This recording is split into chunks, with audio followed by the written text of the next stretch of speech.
Hi guys, welcome sa subject natin today, MKAB401 or Review Mechanics. And today we will be discussing a little concept about equilibrium of a particle. Then we will be solving a series of problems that you may encounter in the future.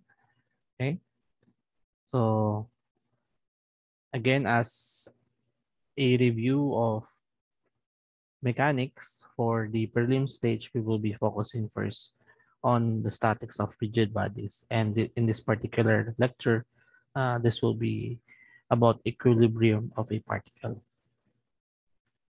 At the end of this lesson, hopefully, we could reintroduce the concept of free body diagram and to show you how to solve equilibrium problems using the equations of equilibrium. Okay. Then procedure for analysis. For free body diagram, all we need to do first is to establish the x and y axis in any suitable orientation. We may label all the known and unknown forces, magnitudes, and directions on the diagram. And also, we have to show the sense of a force having an unknown magnitude can be assumed. Okay. Then for the equations of equilibrium, we have to apply the equation. So for this case, since we will be discussing a two-dimensional examples only, we will be focusing on the two equilibrium equations, which are the summation of horizontal or at the x direction is equals to 0, and summation of vertical forces is equals to 0, or summation of Fy is equals to 0. Components are positive if they are directed along a positive axis, and negative if they are directed along a negative axis. If more than two unknown exist and the problem involves a spring, we can apply the formula F is equals to Ks, where K is the spring constant of the spring and S is the displacement or elongation of the spring, in order to relate the spring force to the deformation of the spring. Then lastly, since the magnitude of a force is always positive quantity, then if the solution for a force yields a negative result, this indicates that the first assumed direction that we have created in the free body diagram is incorrect and we should reverse it. Okay, so let's start. So for example number 1, we have a 200 kilogram crate in the figure, suspended using the ropes AB. Okay, so this rope AB and then AC. Okay, this rope attached at point C. Each rope can withstand a maximum force of 10 kilonewton before it breaks. If AB always remains horizontal, determine the smallest angle to which the crate can be suspended before one of the rope breaks. Okay, so ang pinaka ano natin dito, concern natin for this problem is to identify yung value nitong theta na to. So, ibig sabihin, while we are pulling yung AB, we can change direction. No? So, pwede siyang mag-move. Depende kung gaano kalakas yung kailangan na pwersa para ma-retain sa equilibrium yung mismong posisyon ng crate natin. So, as mentioned, the crate weighs 200 kilograms. So, although very isang kamay lang. In reality, medyo kailangan mas malakas siguro kay Hidden Diaz, no? To be able to lift a crate of that magnitude, no? But for this particular problem, the applied force in AB will remain horizontal.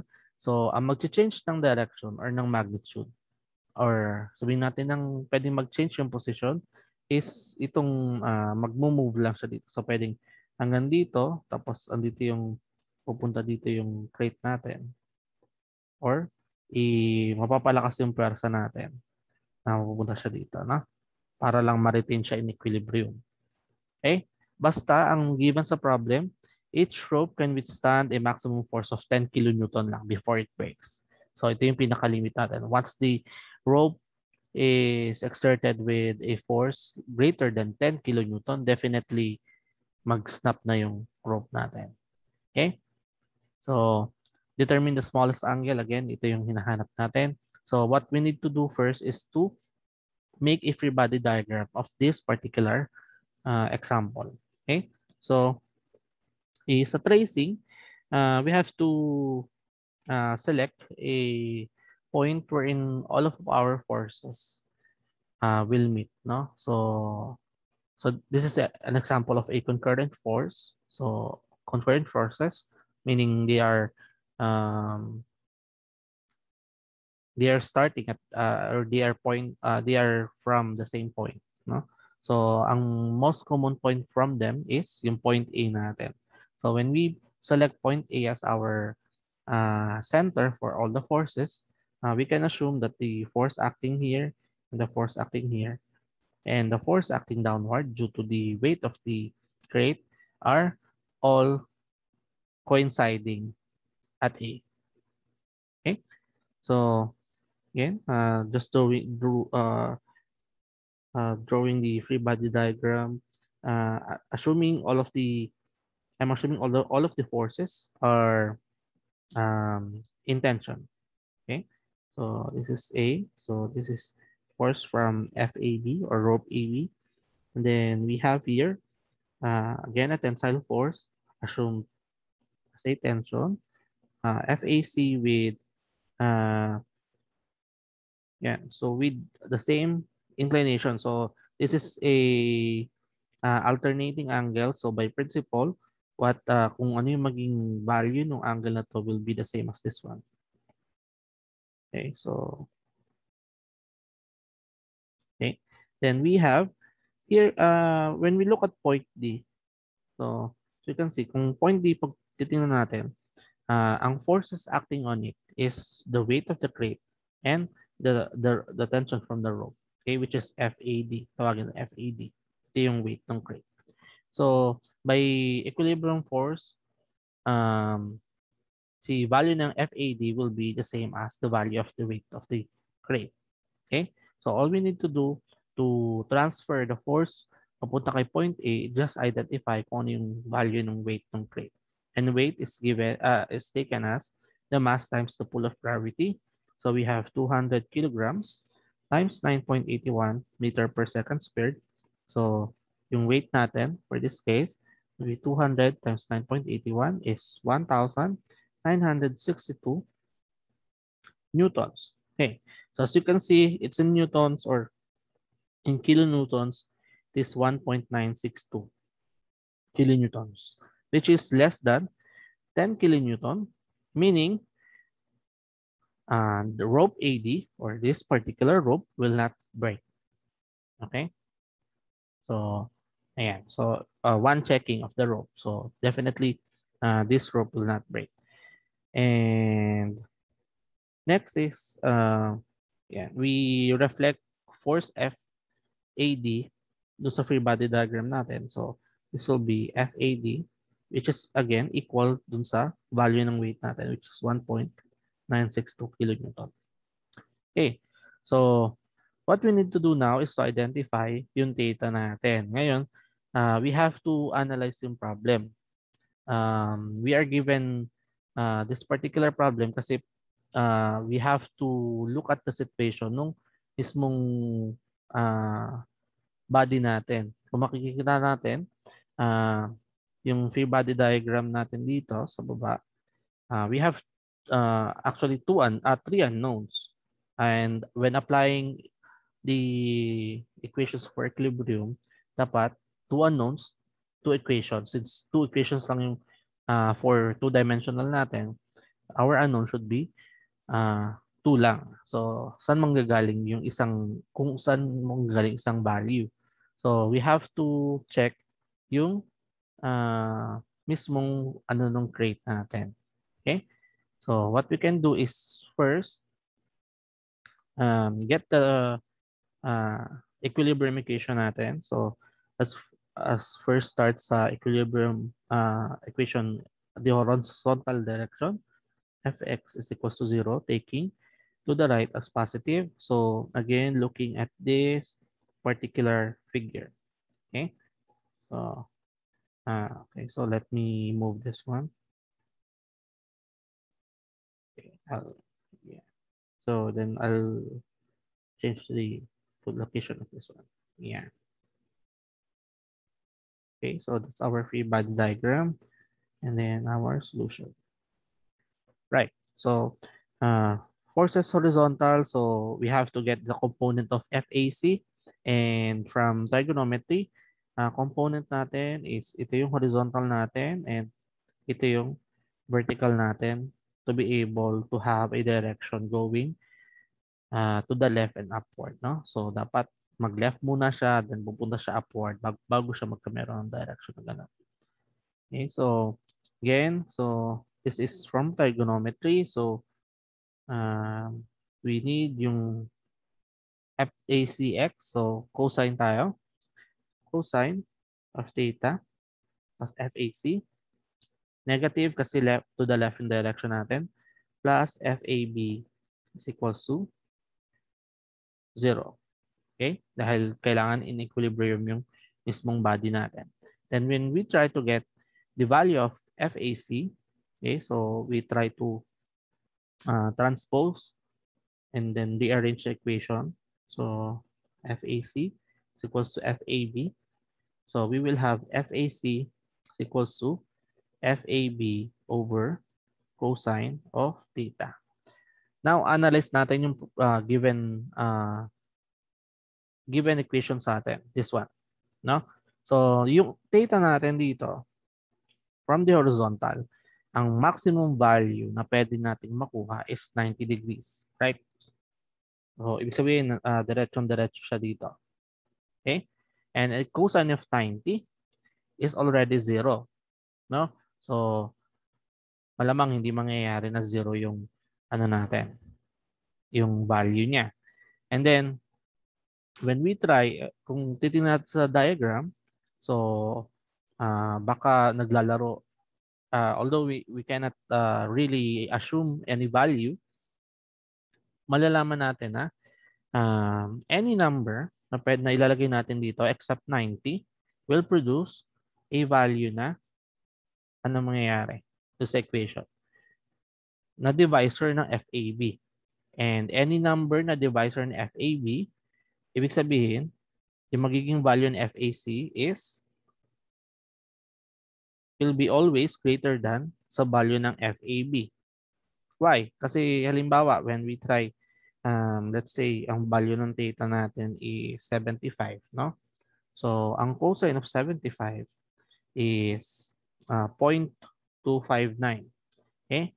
Then when we divide yung FAB, divide mo ng 259, since it is a decimal sa denominator, what will happen in your value will increase, no? So halimbawa 1 over 0.259. So magiging siyang 3 times 86 nung value ng FAB. So in all cases, kahit anong value na ilagay niyo sa theta except 90, the case will be si FAC will always be greater than FAB. Okay? So meaning, para ma-retain o hindi masira yung equilibrium ng body natin, dapat si FAC, ang maximum force lang na pwede niyang makuha is yung 10 kilonewtons natin. Nakukuha ba? Na si FAC, para hindi masira yung system natin, ang maximum na pwede niya is 10 kilonewton. So kung maging 10 kilonewton yung pinaka-value ni FAC, definitely yung value ni FAB will be less than that. So hindi mapuputol yung rope natin. So for this particular problem, we can assume now that FAC is equals to 10 kilonewton. Okay? And then once we have that assumption, based from analysis na din natin, we can now get the value of our next equilibrium equation. Okay? So, ito na lang. Summation of Fy is equals to 0, taking upward as positive. Okay? So, yung positive natin, so upward natin is the vertical component ng FAC, which is sine theta. No? So, sine theta of FAC minus yung value ng FAD. is equals to 0. So we have sine theta. FAC, we now know what the value we can assume. No? Minus yung 1.962 kilonewton is equals to 0. And then, transpose lang tayo. So, sine theta is equals to 1.962 kilonewton divided by 10 kilonewton. So, cancel out natin.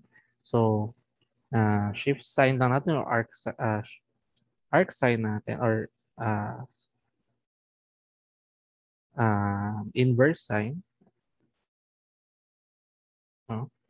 So, we have 1.962 all over 10. Then, our value will be 11.31 degrees. And this will be the answer for our problem. Okay. Next. Okay, the next example, we have a rope or a cable going through a pulley, no? So we have two pulleys here, and then ito yung cable natin. Okay. So one characteristic ng pulley, we have to always remember that na once we are talking about cables or pulley, okay? So ang mahalaga sa kanya laging negligible, assumed negligible lagi yung weight niya. Okay? Negligible yung weight. And then, ano siya, unstretchable siya, no? Okay, so hindi siya katulad ng spring na pwede magkameron ng deformation. Okay? And then, ang isa pa is can only support tensile forces or tension lang, no? Tension. And lastly, yung direction ng mismong tensile force natin is force direction is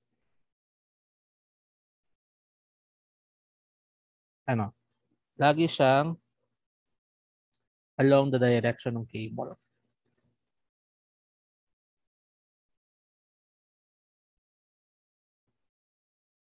Okay? So, yan yung basic assumption natin when we are talking about cable and pulleys.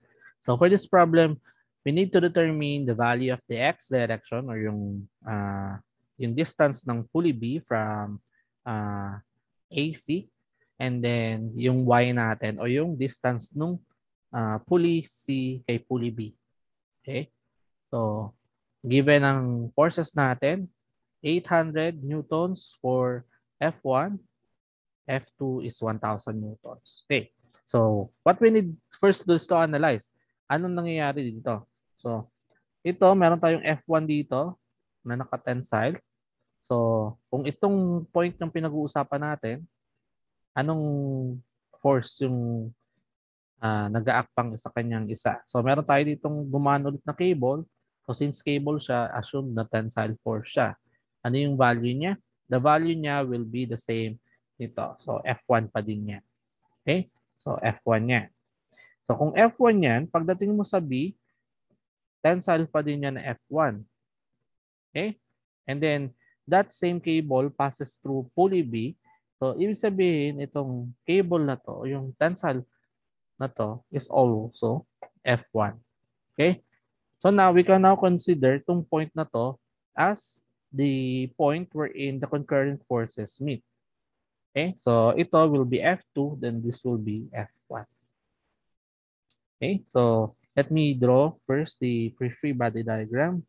So we have, this one is point B. So we have yung F2 natin. And then dito, I'll write this as F1 na lang. Okay, then dito another F1. Okay, so ano yung pinapahanap sa atin? So label ko lang yung value natin. So ito, okay. Yan. So, yan. Nire-write ko lang din yung nasa left side, no? So, this is Y, this is 2, and this is X. Okay? So, somehow ito is may ano siya, may inclination siya. Let me call this as theta. Then ito may inclination siya. Tawag itong alpha. Okay? And then, ayan. Yan na yung free body diagram natin. So, what we need to do next is to apply yung equation of equilibrium natin. So, ano dapat muna? So, siguro, since nakikita natin, may value lahat sila, no? Meron itong 800 newtons, meron tong 1,000 newtons, and then meron tong 800 newtons. Then, we can go muna sa summation of Fy is equals to 0, taking upward as positive. Okay? So, since upward tayo, so vertical component tayo. So, pag itong angle tinitingnan natin, so this is opposite. So, sine tayo, no? So, sine of theta times F1, okay, minus sine of alpha F1 is equals to 0. Okay, so F2 wala kasi horizontal siya. Then we have sine theta is equals to sine alpha F1. F1. Okay? Pero since F1 is both present, we can cancel it out. And then we have sine theta and sine alpha na lang. So, we can see here, meron tayong equality sign. So, we can assume here that theta will be equals to the value of alpha. Okay? So, yan yung nakuha nating relationship. Next, summation of fx is equals to 0. So all horizontal forces, so taking to the left, okay, taking to the right as positive. Okay, so let me move this figure a little. Okay, then this one a little here. Okay, so we have F2 minus, so we are pertaining to the horizontal component of these forces. So cosine tayo. So cosine theta F1 minus cosine of alpha F1 is equals to 0. But we have already identified that theta is equals to alpha. So we can say that this is F2 minus 2 cosine of theta F1 is equals to 0. Okay? Then, substitute natin yung mga values na meron tayo.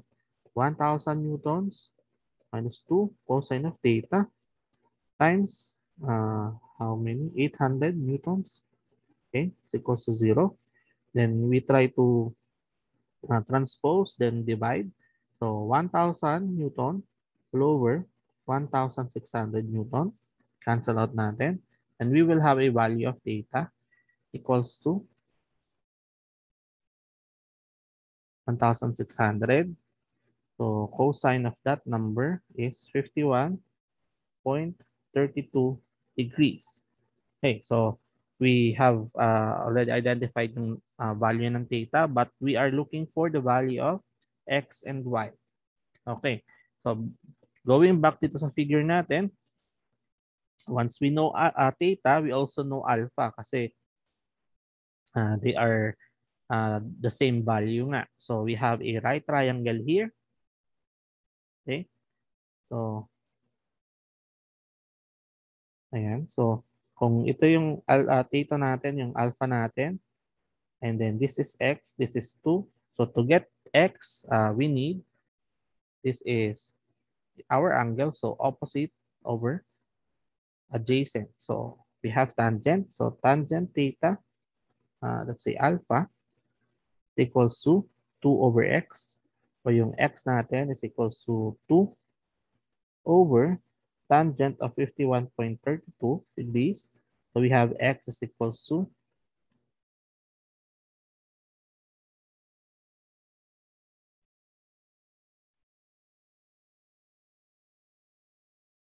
1.601 meters. Okay, so this is our first answer. Next for our y, so this triangle naman. So we'll just put it here on the top. Okay, so our theta, then y. And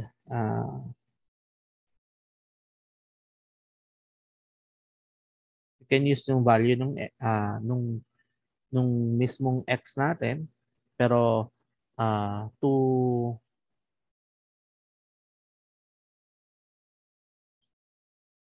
pag ginamit natin yung x directly, paano kung namali yung ginawa natin solution for x? So madadamay pa tong number na to. So what we can do is to look for another way. How can we solve this one without relying dun sa value ni x, no? Kasi baka mamali. So what we can do is uh,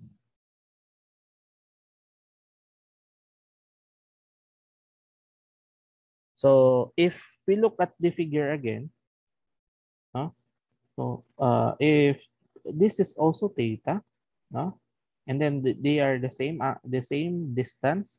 So meaning whatever is the value of uh, the the opposite distance of theta should be also the value of the opposite of this angle.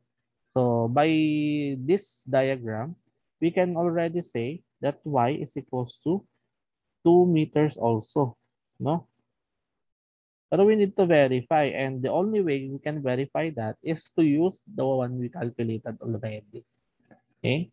So, no choice. Kailangan gamitin natin talaga si x, no? So, yan, gamitan ng x. So, opposite adjacent. So, tangent of theta equals to y over x. So, when we need y, we just substitute x, 1.601 meters times tangent of 51.3. Okay, so when we check that out, 1.601 times tangent of 51.32. So we have 1.998 meters. So roughly 2.0 meters. Okay, so this will be our answer for this problem.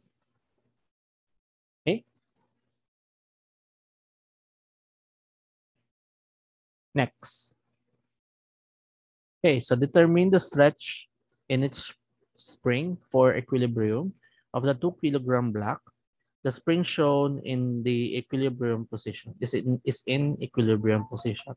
So we are looking for the stretch. So when we are given a problem such as this one, when we say stretch, that would mean the change in length of the spring. So it's either elongation or um, shrinkage, depending on the value of the force, if it will be positive or negative, or going downward or going away from the selected point natin. Okay, so for spring, again, all we need to remember when we are talking about spring is that we can get the force by multiplying the spring constant K, okay, then multiplied by X, or yung deformation natin. Okay, so for, in other books, it can be represented as K, K tapos may triangular symbol, or KD. Okay, or for deformation. Okay, so right, so 2 kilogram block. So when we look at point D, so free body diagram na agad tayo, no? At point D, no? So we have a 2 kilogram block, so meaning it has a weight. So weight natin will be m times g again. So 2 kilograms, so 9.81 meter per second squared. That will be, yeah, so that will be 19.62, okay, newtons. And then we have a force. Let's call it FAD. Okay, so that will be also 19.62. So we have a force and we want to find the S. So this will be SAD equals to FAD over KAD. And given naman si K na 40 newtons per meter. So we have 19.62 newtons all over 40 newtons per meter. So as we can see, we can now find the value for the deformation of cable AD. 19.62 over 40. So we have 0.491 meters. Okay. So as easy as that, meron na agad tayong first answer for this problem, no? So let me move it lang. Okay. Ayan. So this is already one of your answer. Okay. Next is to determine the other forces. So what we can do is to make point A, this one, okay, connected by three concurrent forces. So this one, and this one. Assuming all of these forces are tensile forces. So we have here A.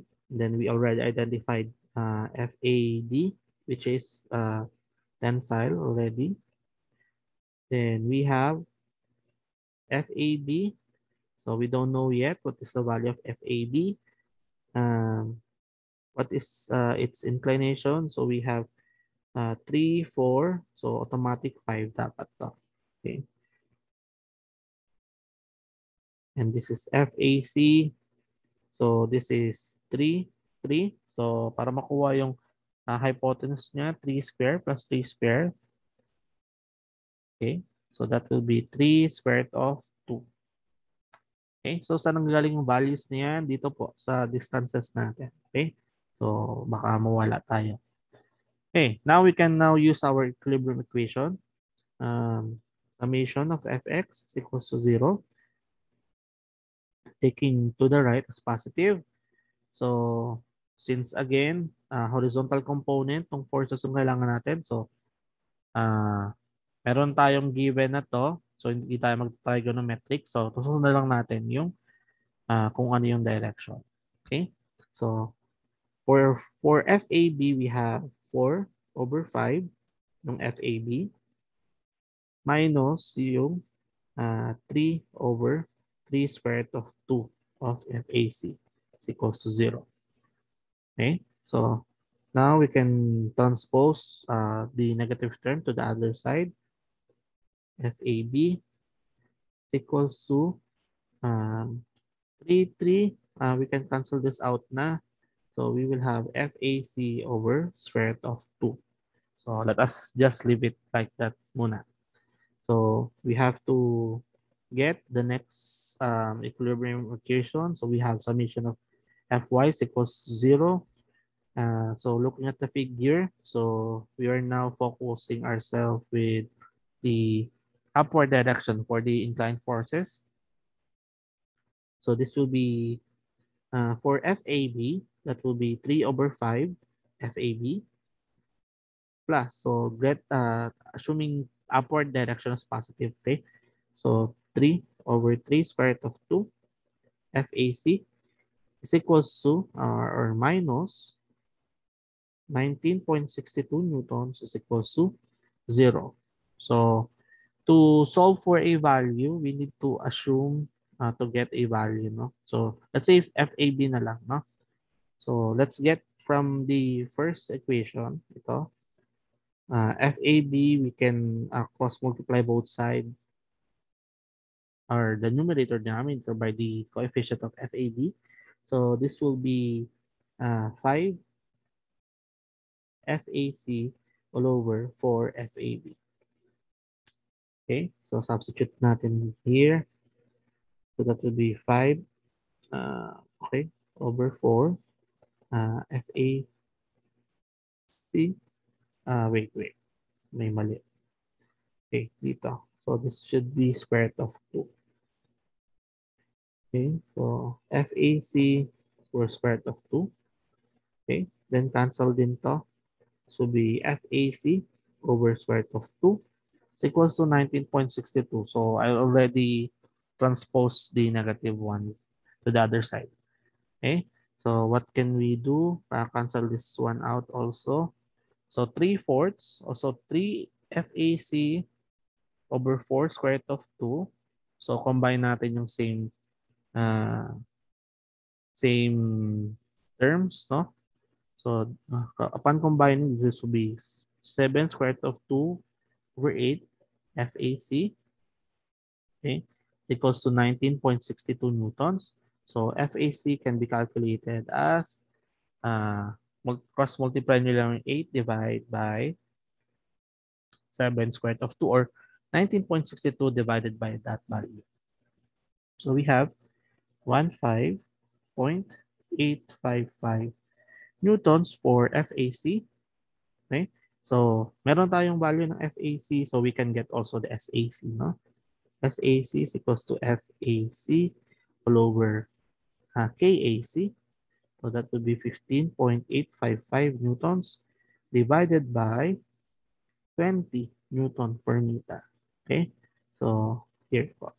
Yan po. Okay? So, si SAC will be equals kay 0.793. Okay?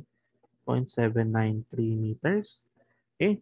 And then kay FAB, so substitute natin si value ng FAC. So dito. And then 15.855 newtons okay. Divide by square root of 2.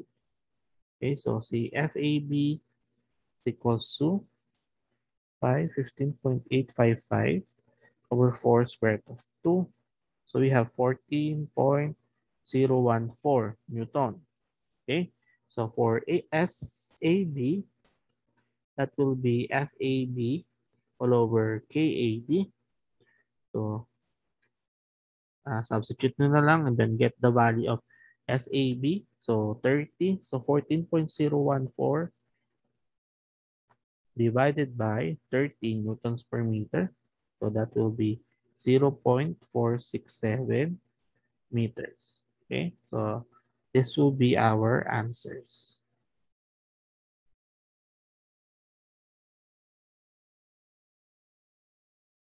Okay. Okay. Last problem for this lesson. Okay. A gusset plate is subjected to the forces of 3 members. Determine the tension force in member C and its angle theta for equilibrium. The forces are concurrent at point 0, okay? And take F is equals to 8 kilonewtons. Okay, so slightly intimidating yung figure, no? Once we first glance at it.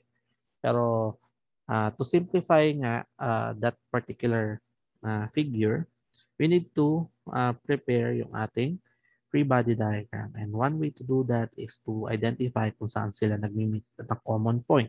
So, ito nga, si point O nga, binigay na sa problem. So, ito yung isang force natin na si F.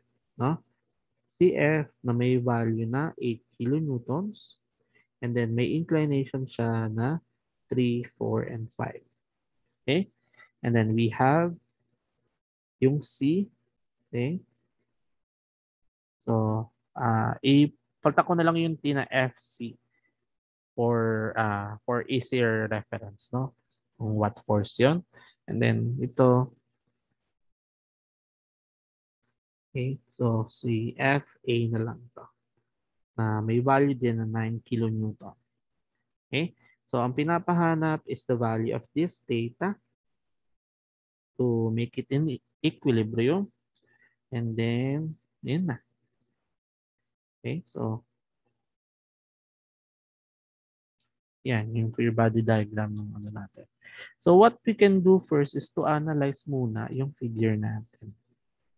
Okay? So, yan. So, ito is, ayan, yan yung yan. Since may given tayong triangle dito, we can identify yung inclination at this part. No? I make this red na lang. No? Ayan, yung theta na yan. Yung theta na yan is the same as yung theta dito. So, when we get yung tangent ng 3/4, yung yan. So, this particular angle is 36.87. Okay? So this means itong remaining na anong to will be theta minus 36.87. Okay? So, para pag inano natin yung component part nung FC, we will know um, what to present. No? Okay? So, paano? Wala tayong value ng FC. Pero meron tayong value nung mga dalawang force natin. So, we can identify value ng FC by using what particular direction muna. So, meron tayong vertical, may vertical component to, and then unknown to, yung vertical niya, saka yung theta niya, no? Okay? So, parehas din pala talaga gagamitin. Okay? So let's first start sa, sige, i-simple yan natin, fx muna tayo. And then this will be to the right as positive. Okay? Again, f is downward. Don't forget. So this will be sine of that particular angle. Okay? FC minus 4/5. Again, horizontal component over yung hypotenuse niya. F is equals to 0. So we can make it sine theta minus 36.87 FC is equals to 4/5 ng 8 kilonewtons. Or kung simplify natin, that is 32/5. So 6.4 kilonewton. Okay? Next, kailangan natin kuha ng another equation. Summation of y, picking upward as positive. So, si FA minus ng 3/5 ng F minus ng, wait, may mali pala ako. Okay, so this should not be sine, no? This should be cosine kasi itong direction tayo. Okay, so, yeah, be careful with that. Kasi kahit si sir nagkakamali. Okay, so cosine. Okay, tapos dito si sine. Ayan. 36.87. Okay, ng FC. And then equal to 0. So, substitute the values, 9 kilonewton, 3/5 of 8 kilonewton. And I will just transpose this one to the other side. Minus 36.87 FC.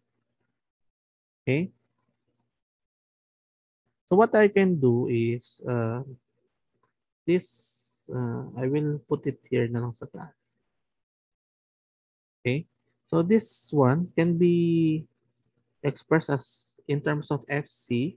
Then this will be 6.4 kilonewton all over cosine of theta minus 36.87. Right? So I can substitute this value to this value. Okay? So simplify lang natin. 9 minus 3/5 of 8. That would be 4.2 kilonewton. And this will be sine of theta minus 36.87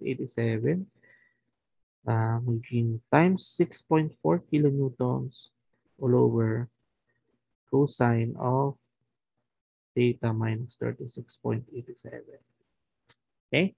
And then, yes, as you have already guessed, yeah, sine over cosine, we can change that into tangent. Equals to tangent of that angle times 6.4 kilonewton. Then to get theta, what you need to do is 4.2 divide mo ng 6.4. Okay? Then once you get that, i-shift tangent natin. Then you will add yung 36.87 kasi ta-transpose mo yon. So you will have 70.145 degrees. And then for the value of FC, the tension force of member C was 6.4 kilonewton divided by cosine. Then theta natin is calculated as 145 minus 36.87. So value of FC based from your equation, 6.4 divided by cosine of 70.145 minus 36.87. We have 7.655 kilonewtons. Okay, so this will be our final answer for this particular problem. Okay, so this ends our lecture for today. So hopefully you are able to be refreshed from the concept of equilibrium of a particle. And then next meeting, we will be talking about the three-dimensional calculation for an equilibrium, and then maybe tackle also yung moment of a force. Okay? So see you guys again on the next lesson.